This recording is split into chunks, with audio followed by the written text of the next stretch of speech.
Before begin with my session, I would like to start with some movements, body movements, and that is named as nitric oxide dump exercises. That will definitely will relieve all the drowsiness, and that's why it's a only 2 minutes schedule exercises. That is too important for everyone. Basically, in my center, for the patient who came for the weight loss purpose, for the diabetes condition, for hypertension and cardiovascular disorders, I used to give them such type of 2 minutes exercise schedule program. 2, 3, 4, 5, 6, 7, 8, 9 and 10. Okay. Curry leaves ज्याला आपण कढीपत्ता म्हणतो, very commonly आपल्या घरात असतो, पण बऱ्याच वेळा काय होतं ना, आपण तो सब्जीतून काढून बाजूला टाकत असतो. खूप घरांमध्ये तसं होतं की आपण टाकतो. तर best way to utilise that curry leaves मिक्सरमध्ये आपण तो करून मग तो जेव्हा सब्जीमध्ये टाकतो तर definitely it helps a lot. Curry leaves चटणी म्हणजे व्हेन यू मिक्स द पुदिना, कढीपत्ता याचा एकत्रित चटणी करून तुम्ही डायबेटिक पेशंटला किंवा ओबेसिटी पेशंटला देतात, तर that gives a best result. तर curry leaves high in fibre content that helps you a lot. तर ह्या कंडिशन्स ह्या मेडिसिनली यूज केल्या आणि त्या रेग्युलर पॅटर्नमध्ये जेव्हा आपण यूज करतो तर त्याचा रिझल्ट हा मोस्टली खूप छान आपल्याला दिसतो. आणि मी माझ्या प्रॅक्टिसेसमध्ये हे रेग्युलर यूज करते आणि मला छान रिझल्ट पण पेशंटचे दिसून येतात.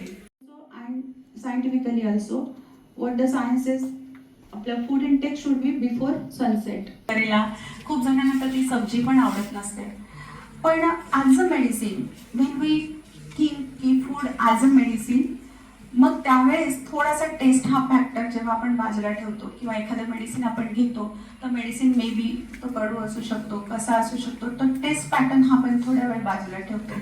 परंतु basically karela it is called as a plant insulin. हा प्लांट इन्सुलिन म्हणून ॲक्च्युली यूज होतो आणि that is very very important for the glucose utilisation in the body. आणि म्हणून karela juice with the mixture of some mint, some pudina or coriander and curry leaves that gives the best result for the glucose utilization, for lowering the glucose effect in the body.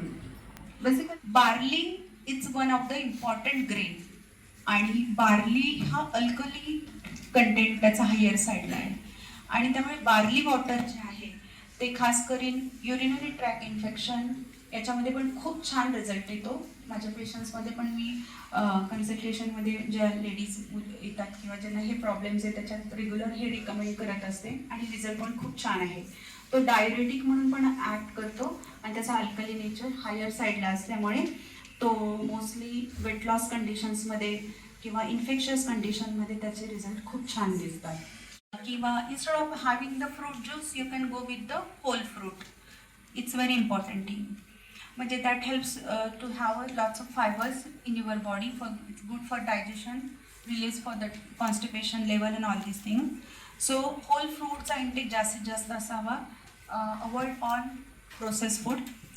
Mostly असा विषय खूप critical केला गेलेला आहे डाएटच्या बाबतीत की बापरे which type of diet we should have.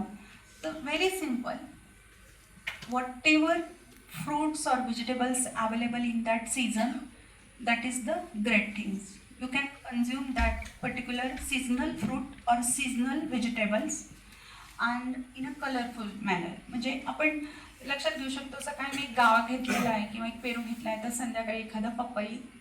So yellow and green. Okay, nature gives us such colours आणि ते आपल्याला त्या पद्धतीने अफेक्ट करत असतात. सगळ्यात महत्त्वाची गोष्ट की mostly we are concentrating on the protein intake. हा मोस्टली आपल्या रोजच्या लाईफस्टाईलमध्ये आपण म्हणतो. Protein is definitely too much important as all of you doctor. That's why मी बेसिक न्यूट्रिएंट्सकडे गेलीच नाही. पण micronutrients plays very important role because for the absorption, digestion and assimilation of all macronutrients you require micronutrients. So it's very important to maintain the micronutrients level within your diet. मग त्याच्यासाठी vitamins आणि minerals content जो आहे तो आपण properly maintain करणं खूप महत्त्वाचं आहे.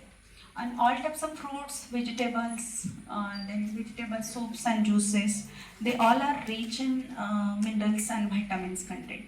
So त्याच्यावर पण आपण भरपूर कॉन्सन्ट्रेट केलं पाहिजे. देन हायड्रेशन म्हणजे एक साधारणतः आपला पाण्याचा इंटेक पण हा प्रॉपरली पाहिजे. Around 8 to 10 glasses of in a day. It's very important not to have excess of water during the food intake. म्हणजे तो इतर वेळात असला पाहिजे जेवताना. तो as all of you know you all are physiologist, so definitely ते it affects your digestion level. And very important की after regular exercises either a pranayama, either a yoga session, काही पण एक 30 minutes of exercises need in a day. Very important. सकाळी वेळ नसेल तर आपण संध्याकाळी करू शकतो, दुपारी करू शकतो. पण खूप महत्त्वाची गोष्ट आहे. जसं आता प्रश्न पडला आपल्याला की इमिजिएट आफ्टर लंच आपण एक्सरसाइज केला पाहिजे का. पण एक खूप छोट्या बॉडी मुवमेंट्स होत्या की ज्याच्यामुळे आपल्याला आपल्या ड्राउझीनेस आहे किंवा लिथार्जी जी आहे बॉडीची ती कमी व्हायला मदत होते. म्हणजे आपण कंटिन्युअसली जसं आता मागे सर सांगत होते कंटिन्यूस आपण 8 hours 7 hours एका ठिकाणी बसलेलो असतो. पण छोट्या छोट्या body movements that helps to increase metabolism rate. So that is a great. And very important, follow all nature's rule. What nature says us. खूप बेसिक आहे. We are violating all the rules and regulation of nature. We are violating since morning. आपल्याला सकाळी किती वाजता उठायचं आहे. खूप नॅचरली आहे की आपण सकाळी नाही ब्रह्ममुहूर्तावर उठू शकत तर कमीत कमी 6 वाजेपर्यंत किंवा जे काही असेल त्यावेळेस आपण उठणं अपेक्षित आहे, ॲटलिस्ट सूर्योदयाच्या बरोबरीने. पण आज ना की आपण stressful life, late night sleeping ह्या सगळ्या गोष्टींमुळे आपण 9 वाजता 10 वाजता उठतो. त्याचा परिणाम हा पूर्ण दिवसभराच्या शेड्यूलवर होत असतो आणि त्यामुळे आपलं बायोलॉजिकल क्लॉक जे आहे ते अफेक्ट होत असतं. ते बायोलॉजिकल क्लॉक अफेक्ट झालं तर मग आपल्याला लाईफस्टाईल डिसऑर्डर्स जे आहेत ती होणार म्हणजे होणारच आहे. सो इट्स व्हेरी इम्पॉर्टंट की आपण नेचर्स रूल जे आहेत ती फॉलो करणं खूप महत्त्वाचं आहे. What the nature is saying की सूर्य डोक्यावर आलेला आहे around 12 o'clock. It's a time for your lunch. But excess of stress level, excess of work schedule आपला तो लंच 3 वाजता 3:30 वाजता असं कुठेतरी होतं. What the nature says that before sunset finish your food intake. But we are not even following this. Even मी सुद्धा आता थोडंसं लेट कुठेतरी 7:30-8 असं काहीतरी होतं. पण आपण win will follow the all rules and regulation of the nature. Definitely nature gives us lots of rewards. But when we violate all the rules and regulation of the nature, nature is giving us punishment in the form of acidity, in the form of constipation, in the form of diabetes, in the form of hypertension and all these things. So it's very important, dear all, we follow the rules and regulation of natures. That will definitely help us to prevent all types of life disorder. Thank you very much.